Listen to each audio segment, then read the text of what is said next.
Hey guys, this is National Master Kevin Yang back at it with another video.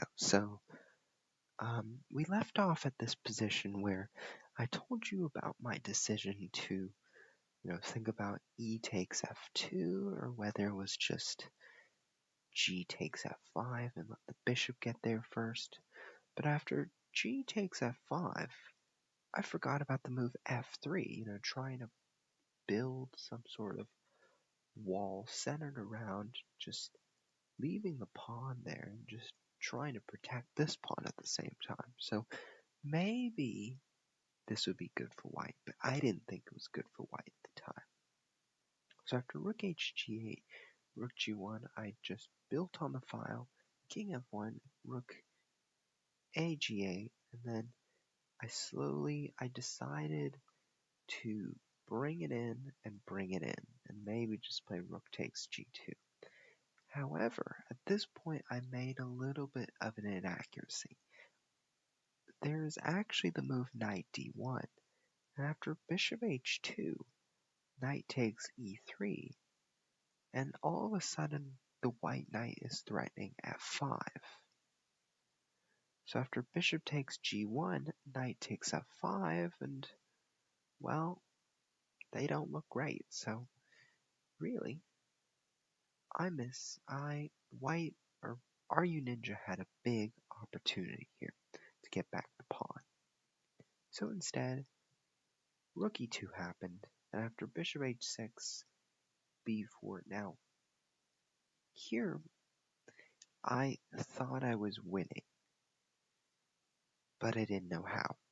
So obviously, you get to a position, you're pawn up, your rooks are active compared to the very passive rooks, and your pieces are just placed so they can put pressure. Except there's no way to break through, right? So I need to start breaking through with maybe like a5 or c6 or just something in the center, right? I was also considering king f6, e4, and king e5, something like that to sacrifice a few pawns so that I can get my king to d4. That was the goal, at least. But after a6, I wanted to take it easy. I said, first of all, I want to prevent the knight from coming to b5 if they want to. a6, knight d1, and I said, let's switch it up. Because I feel like if I played f4 here, well, I would play knight c3 and occupy e4, and then after rook c2 and c5, like my rooks and my bishop just wouldn't look great if it was surrounded by a bunch of dark pawns. So what did I do instead? Instead, I played the move a5. I said, you know what, if you want to take, I'm going to bring my rook over and put pressure on the a file. But after b5, I said, let's open it up again. Let's play c6. I'm going to open one of you up so I can get my rook out. So after b5, I sort of debated. I said, do I want to play e4? Do I want to play f4 again? So I said no to f4 for sure, because my bishop would look clumsy as heck. So I played c6, and I knew that the moment Runinja played knight takes e3, I was winning. And at this point, I knew how to win. Now, after move c6, I believe you just take, and let's say if white takes again, there's rook c8. So,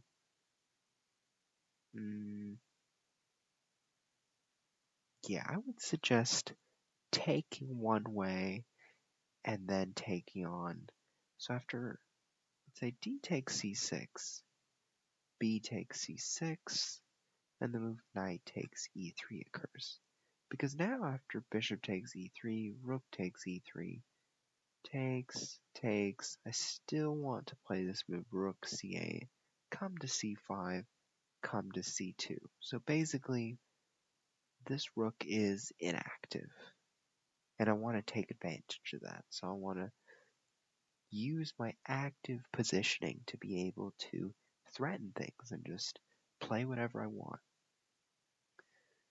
So instead, knight takes e3 occurs. And at this point, I know I'm winning because take, take, and now rook c8. First threat I have is rook c5, picking the two pawns. Second threat I have is rook c2, looking for that pawn. And another thing I can do is king f6 and bring the other rook over, because this rook is gonna take a while after it comes out. So after a4, rook c4, just targeting the pawn. King f2, rook takes a4, rook c3, active move, but I play king f6, and now the rook can come to d4, the rook can come to b4, rook c1, and I play rook b4. After b6, very interesting, but I accept your gift. Rook 1 c2, I go for another pawn, and after rook d2, I play rook b4 because I want to move it up, and start moving it up. Rook a2 helps my cause. Rook a3 helps my cause. Rook d2, now I bring the rook in. Now I would suggest the move rook c2, but that fails to rook d4 as well.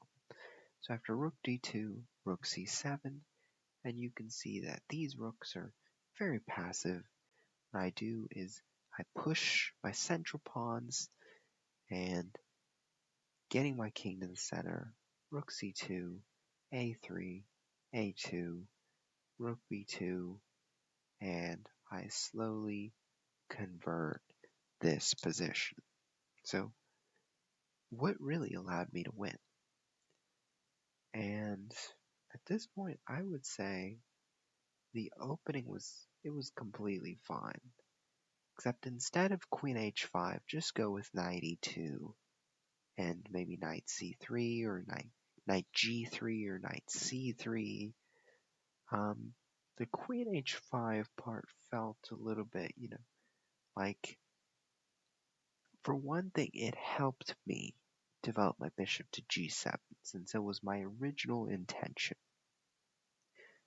And after this, one of the things I would have also just suggested is that, when we trade, we want to consider the state of the two pieces, and at this moment in time, it felt like the bishop was much stronger than the black knight. So bishop e3, if I want to play knight f5, then there's queen takes e4. But after trading, well, I got to keep the e4 pawn, and that sort of gave me time. And especially with bishop c2 and e3, this allowed me to consolidate my edge for my extra pawn. And the pressure on the king side, I noticed that, okay, the active rooks against the passive rooks, I was bound to win, but it really took the courage for me to start blasting it open on the queen side in order to win. And so slowly I was able to pick up the pawns, push some pawns down the board, use the activity, and roll the tumbleweeds across the finish line. And so that was the game. Hope you liked it, and I will hope that, you enjoy the game, you find your calling for the game, and have fun, because that's what's most important. So, I'll see you next time.